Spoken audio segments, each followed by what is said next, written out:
Aujourd'hui, nous vous partageons une histoire bouleversante qui met en lumière une trahison douloureuse vécue par une jeune femme. Elle croyait avoir trouvé l'amour et la stabilité après 2 ans de concubinage. Mais son mariage a révélé une réalité bien différente.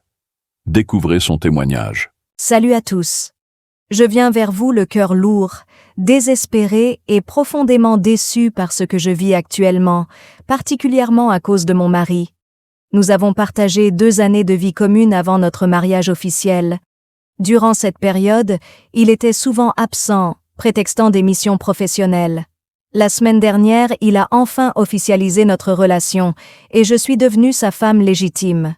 Cependant, il a insisté pour que notre mariage ne soit pas filmé, autorisant uniquement la présence d'un photographe.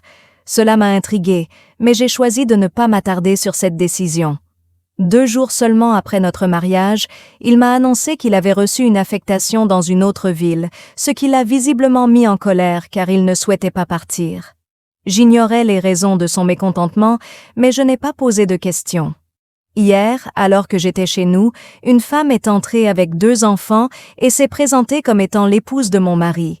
J'ai immédiatement remarqué qu'elle portait une alliance identique à la mienne. Peu de temps après, une 2e femme est arrivée, également avec la même bague.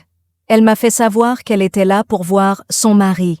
Quand mon mari est finalement arrivé, il n'a fait aucune tentative pour s'expliquer.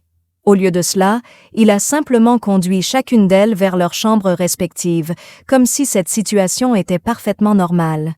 Je suis effondrée. Je n'avais aucune idée que j'entrais dans une union polygame. Je suis dépassée et anéantie. Je ne peux pas envisager de vivre dans la polygamie. Que dois-je faire face à cette trahison et à cette situation qui me détruit? Ce témoignage est profondément émouvant et expose une situation qui soulève des questions importantes sur la confiance, la transparence et le consentement dans une relation. La polygamie, bien que légale ou socialement acceptée dans certains contextes, doit toujours être fondée sur un choix mutuel et une communication honnête. À toi, chère sœur, sache que tes sentiments sont valides. Ressentir de la douleur et de la confusion est normal face à une telle révélation. Voici quelques conseils à envisager. 1. Prends le temps de digérer la situation. Ne prends pas de décision précipitée sous le coup de l'émotion. 2. Cherche un soutien émotionnel. Confie-toi à des personnes de confiance, comme des membres de ta famille ou des amis proches, qui pourront t'apporter du réconfort et des perspectives. 3. Consulte un conseiller juridique ou un médiateur. Si tu veux comprendre tes droits ou envisager des options légales, fais appel à un professionnel. 4. Clarifie tes priorités. Que souhaites-tu vraiment pour ton avenir? Si vivre dans une union polygame n'est pas acceptable pour toi, tu as le droit de te repositionner pour ton bien-être personnel. Il est essentiel de privilégier ton bonheur et ta paix intérieure. Cette situation est difficile, mais tu as le pouvoir de choisir la voie qui te permettra de te reconstruire. Et vous, chers abonnés, que pensez-vous de cette histoire?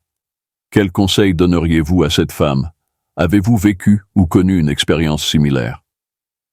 Partagez vos avis et vos idées dans les commentaires pour l'aider à traverser cette épreuve.